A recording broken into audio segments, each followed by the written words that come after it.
64 ول ایمان واحد، ایمان واحد ہے، ایمان بسیط ہے، ایمان مرکب نہیں ہے۔ وَأَهْلُهُ فِي أَهْلِهِ سَوَاءٌ، اور اہل ایمان نفس ایمان میں سب برابر ہیں۔ وَالتَّفَاضُلُ بَيْنَهُمْ بِالْخَشِيَّةِ وَالتُّقَىٰ وَمُخَالَفَةِ الْهَوَىٰ وَمُلَازَمَةِ الْأَوْلَىٰ، لیکن ان میں جو مراتب کا فرق ہے، ایک سمجھتے ہیں بڑا ایمان والا ہے، یہ بہت نیک آدمی ہے، صاحب ایمان ہے، اس کا ایمان کامل ہے، یہ جو ایسی باتیں کہتے ہیں، ان میں فرق ہے خشیت اور تقویٰ کی وجہ سے۔ جو اللہ سے ڈرتا ہے، گناہوں سے بچتا ہے، اور اپنے نفس کی اور خواہشات کی مخالفت کرتا ہے، اور اول اور افضل چیزوں پر پابندی کرتا ہے، اس کا ایمان آگے نکل جاتا ہے، اور جو ان کا خیال نہیں کرتا اس کا ایمان پیچھے رہ جاتا ہے۔ یہاں بات سمجھیں، والایمان واحد، آپ یہاں لکھا ہے کہ ایمان واحد ہے، ایمان ایک ہے، حالانکہ واحد تو نہیں ہے۔ آمنت باللہ وملائکتہ وکتبہ ورسلہ والیوم الآخر والقدر خیرہ وشرہ، تو 6 چیزیں ہیں، ایک کیسے ہوا؟ تو ایمانیات تو بہت زیادہ ہیں، تو پھر یہ کیوں کہتے ہیں کہ ایمان ایک ہی چیز ہے؟ یہ سمجھانا چاہتے ہیں کہ بعض لوگ کہتے ہیں ایمان نام ہے 3 چیزوں کا۔ نمبر 1 التصدیق بالجنان، اپنے دل سے ایمانیات کو مانے۔ نمبر 2 والاقرار باللسان، اپنی زبان سے اعتراف کرے۔ نمبر 3 والعمل بالارکان، اور اپنے اعضاء اور جسم کے حصوں سے عمل کرے۔ 3 چیزوں کا نام ایمان ہے۔ اور یہ فرماتے ہیں نہیں، ان 3 چیزوں کا نام ایمان نہیں ہے، بلکہ صرف ایک چیز التصدیق بالجنان، دل سے ماننے کا نام ایمان ہے۔ ایمان ایک چیز کا نام ہے، اور یہ جو ہم اعضاء سے عمل کرتے ہیں اس کا نام اسلام ہے۔ حدیث جبرائیل میں ہے کہ رسول اکرم صلی اللہ علیہ وسلم سے جبرائیل امین نے پوچھا اخبرنی عن الاسلام، اسلام کیا ہے؟ فرمایا ان تشہد ان لا الہ الا اللہ وان محمد الرسول اللہ وتقیم الصلاۃ وتؤتی الزکاۃ وتصوم رمضان وتحج البیت ان استطعت الیہ سبیلا، زبان سے کلمہ پڑھو، نماز کی پابندی کرو، زکوٰۃ ادا کرو، روزہ رکھو، اور طاقت ہو تو بیت اللہ کا حج کرو۔ اخبرنی عن الایمان، ایمان کیا ہے؟ ان تؤمن باللہ وملائکتہ وکتبہ ورسلہ والیوم الآخر وتؤمن بالقدر خیرہ وشرہ، ان 6 چیزوں کو دل سے مانو۔ دیکھو یہاں بظاہر فرق کیا جا رہا ہے۔ جب کسی شخص کا، اچھا اسی طرح قرآن کریم میں ہے قالت الاعراب آمنا قل لم تؤمنوا ولکن قولوا اسلمنا ولما يدخل الایمان فی قلوبکم، کہ یہ جو دیہات سے کچھ لوگ آ کر کہتے ہیں اللہ کے نبی ہم ایمان لائے، انہیں کہو یہ نہ کہ ایمان لائے، یہ کہیں ہم اسلمنا، اسلام لائے ہیں۔ ابھی تک ایمان ان کے دلوں میں نہیں داخل ہوا، اوپر سے نماز روزہ ان نے کر لیا ہے۔ تو اسلام اعمال ظاہرہ کا نام ہے، اور ایمان دل سے ماننے کا نام ہے۔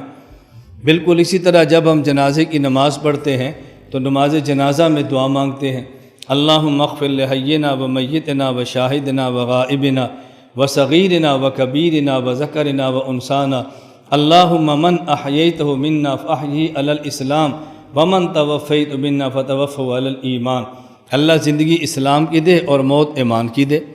کبھی آپ نے کسی کو دعا مانگتے نہیں سنا ہوگا اللہ ہمارا خاتمہ بالاسلام فرما، ہمیشہ دعا سنی اللہ خاتمہ بالایمان فرما۔ اسلام نام ہے کرنے کا، ایمان نام ہے ماننے کا۔ ایک آدمی کے ذمہ 10 سال کی نمازیں ہیں اور اس نے نہیں پڑھی، اب اللہ نے توبہ کی توفیق دی ہے، وہ نمازیں پڑھنا شروع کی ہیں، موت کا وقت آ گیا۔ اب 10 سال کی نمازیں دہرا تو نہیں سکتا، لیکن 10 سال کی نمازیں مان کر تو مر سکتا ہے۔ ایک شخص نے رمضان کے روزے نہیں رکھے اور اللہ معاف فرمائے، اب اگلے رمضان سے پہلے وہ بیچارہ شعبان میں بیمار ہوا، اتنی بیماری کے خدشہ کہ میں مر نہ جاؤں۔ اب اس کو فکر ہے کہ میں نے مہینے کے روزے رکھے تھے لیکن میں نے ادا نہیں کیے۔ اب وہ مہینے کے رمضان کے روزے پڑھ تو نہیں سکتا، رکھ نہیں سکتا، لیکن مان تو سکتا ہے کہ میرے ذمہ ہے۔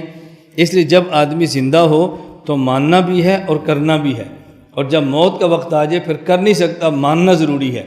اس لیے دعا مانگی جاتی ہے اللہ جب زندگی دے تو ہم مانتے بھی رہیں اور کرتے بھی رہیں، اور جب موت کا وقت آ جائے تو پھر ہم کر نہیں سکتے، البتہ ہمیں مان کر دنیا سے جانے کی توفیق عطا فرما۔ لیکن یہ ذہن نشین فرما لیں، اسلام وہی معتبر ہے جس کے نیچے ایمان ہو، عقائد۔ اگر یہ نہ ہو تو اسلام معتبر ہی نہیں، اور یہ جو اسلام ہے یہ نتیجہ ایمان کا ہے، یہ نتیجہ ایمان کا ہے، تو دونوں میں نسبت اور تعلق اتنا قوی اور مضبوط ہے کہ بس اوقات اسلام کو ایمان کہہ دیتے ہیں اور ایمان کو اسلام کہہ دیتے ہیں، ورنہ قرآن کریم نے اعلان کیا ہے یا ایھا الذین آمنوا ادخلوا فی السلم کافہ، جو ایمان لائے ہو مسلمان بھی ہو جاؤ، ایمان لائے ہو اب پورے اسلام میں داخل بھی ہو جاؤ، مکمل احکام شریعت پہ عمل بھی کرو۔ والایمان واحد، یہ ہے معنی اس کا کہ ایمان واحد ہے۔ واحد کا معنی صرف تصدیق قلبی کا نام ایمان ہے۔ دوسری بات سمجھیں، قرآن کریم میں اللہ رب العزت نے صحابہ کرام کو ایمان اور اعمال دونوں میں حجت، بنیاد اور معیار قرار دیا ہے۔ ایمان کے بارے میں فرمایا فَإِنْ آمَنُوا بِمِثْلِ مَا آمَنْتُمْ بِهِ فَقَدِ اهْتَدَوْا، کہ اگر تمہارا ایمان صحابہ کے ایمان جیسا ہوگا تمہیں ہدایت ملے گی، اور اگر صحابہ جیسا ایمان نہیں ہوگا تمہیں ہدایت نہیں ملے گی۔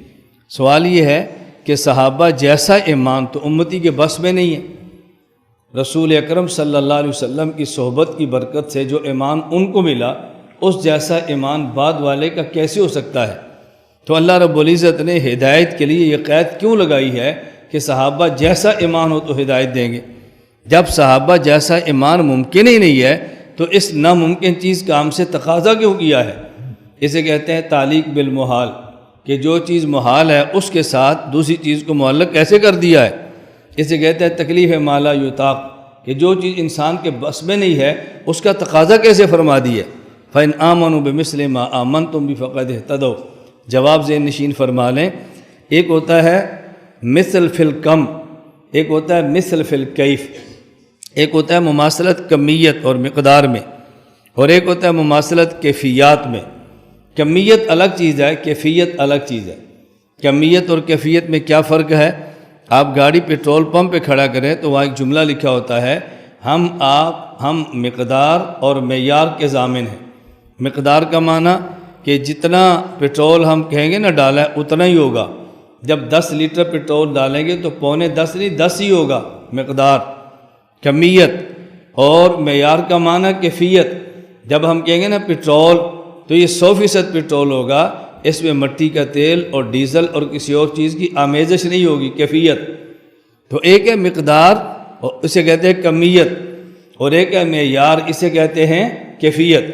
اگر تمہارا ایمان صحابہ کے ایمان جیسا ہوگا، اس مثل سے مراد مثل فی الکمیت ہے، یعنی ایمانیات میں تم صحابہ کی طرح ہو، جتنی چیزوں پر ایمان وہ لائے ہیں اتنی ہی چیزوں پر تم ایمان لاؤ، ان میں سے کوئی ایک چیز بھی چھوڑ دو گے تو تمہارا ایمان قابل قبول نہیں ہوگا۔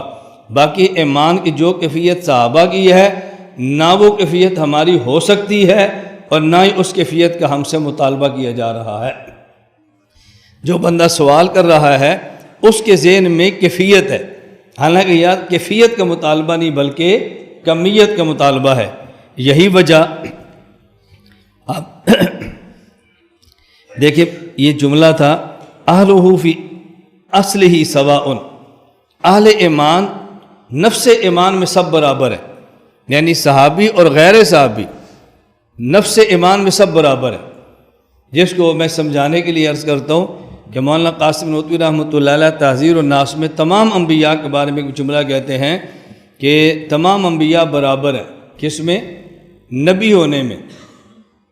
جس طرح سرکاری ملازمین سارے سرکاری ملازم ہوتے ہیں، کوئی 1 گریڈ کا ہے کوئی 22 گریڈ کا ہے، لیکن ملازم ہونے میں سب برابر ہے کہ ملازمین ہیں، اور رتبہ ان کا الگ الگ ہوتا ہے۔ تو اسی طرح نفس ایمان میں سب برابر ہیں اور کیفیات کے اندر تفاوت ہے۔ والایمان واحد، تصدیق قلبی جن چیزوں کی تھی وہ سب نے اس کے اوپر برابر ایمان لانا ہے۔ اب یہاں یہ بات بھی سمجھ لیں کہ جب ایمان نام ہے تصدیق قلبی کا اور ایمان نام ہے ایمانیات کو ماننے کا، ایمانیات میں کمی بیشی نہیں ہوتی، کمی کریں تو ایمان سے نکلیں، زیادتی کریں تو ایمان سے نکلیں۔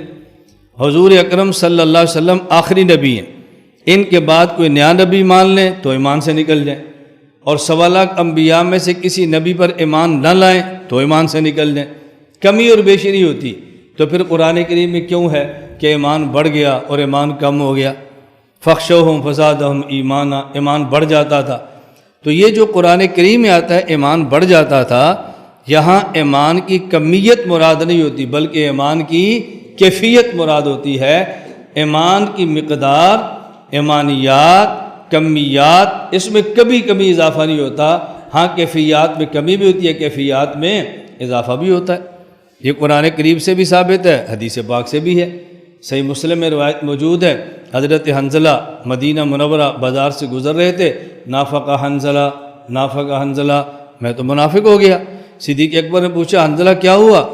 انہوں نے کہا میں جب اللہ کے نبی کی مجلس اور خدمت میں ہوتا ہوں تو کیفیت اور ہوتی ہے، اور جب میں اپنے بیوی بچوں کے پاس ہوتا ہوں کیفیت اور ہوتی ہے۔ صدیق اکبر فرمانے لگے نافق ابو بکر، تو میں بھی منافق ہوں، یہ تو میرے ساتھ بھی ایسی ہوتا ہے۔ حضور پاک کی مجلس میں تو مسئلہ اور ہے، اور جب بیوی بچوں کے پاس ہو کیفیت اور ہوتی ہے۔ اب صحابہ کرام کو جب اشکال پیش آیا تو اپنے سے بڑے اللہ کے نبی کی خدمت کے پاس چلے گئے کہ یا رسول اللہ اس کا حل کیا ہے، اس کا حل کیا ہے؟ اللہ کے نبی نے فرمایا کہ جس حالت میں تم میرے پاس ہو، یہی حالت اگر تمہاری مسلسل بیوی بچوں اور بازار کے اندر بھی ہو تو نتیجہ کیا نکلے گا؟ لصافحتکم الملائکہ، پھر فرشتے تم سے مصافحہ کریں، تمہارے بستر پر اور راستوں میں فرشتے مصافحہ کریں۔ اس کا معنی کہ میری مجلس میں کیفیت اور ہوگی، اور جب مجھ سے الگ ہو جاؤ گے کیفیت اور ہوگی۔ یہ اللہ کے نبی نے کیوں فرمایا کہ تم سے مصافحہ ملائکہ کریں گے؟ اس کی وجہ کہ انبیاء کا ایمان مسلسل بڑھتا ہے، انبیاء کے علاوہ غیر نبی امتی کے ایمان کیفیت کبھی اوپر جاتی ہے کبھی نیچے آتی ہے، اور ملائکہ کی کیفیت ایمانی ایک جگہ پہ رہتی ہے، نہ بڑھتی ہے نہ کم ہوتی ہے۔ کیوں؟ وہ مشاہدات ان کے ہوتے ہیں، غیبت نہیں، مشاہدات ہوتے ہیں۔ اللہ کے نبی فرماتے ہیں اگر تمہاری ایمان کی کیفیت ایک جگہ پہ رک جائے تو پھر تم سے مصافحہ ملائکہ کریں گے نا، کہ جن کی کیفیت ایک جگہ پہ رکی ہوئی ہے۔ تو جب کیفیت اوپر نیچے آنی ہے تو پھر مصافحہ ملائکہ نہیں کریں گے بلکہ تم سے مصافحہ عام انسان کریں گے۔ آپ کے ذہن میں ممکن پھر سوال ہے، وہ عید کے موقع پر حدیث میں نہیں آتا کہ جب گھر سے نکلتے ہیں عیدگاہ کی طرف اور پھر واپس آتے ہیں تو اللہ فرماتا ہے جو مزدور مزدوری کرے اس کا حق کیا ہے؟ تو فرشتے کہہ رہے ہیں اللہ اس کا حق اس کے مزدوری ادا کر دی جائے۔ فرمایا ہم نے بھی مزدوری ادا کی، ان گناہوں کو معاف کر دیا ہے۔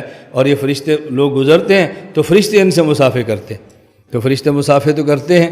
میں کہتا ہوں اس میں کوئی اشکال نہیں ہے، اس وقت ہماری ایمانی کیفیت بڑی ہوئی ہوتی ہے اور فرشتوں کی بھی بڑی ہوئی ہوتی ہے، تو ایسی کیفیت والا مصافحہ کر لیں تو اس میں حرج کی بات کیا ہے؟ انسان بھی مصافحہ کر لیتے ہیں، فرشتے بھی کر لیتے ہیں۔ مطلب یہ تھا کہ اگر تمہاری کیفیت برقرار رہے تو پھر تمہارے ساتھ ملائکہ کا مصافحہ تسلسل والا ہو، کبھی کر لیں تو اس حدیث کے خلاف نہیں ہے، اس کو اچھی طرح ذہن نشین فرما لو۔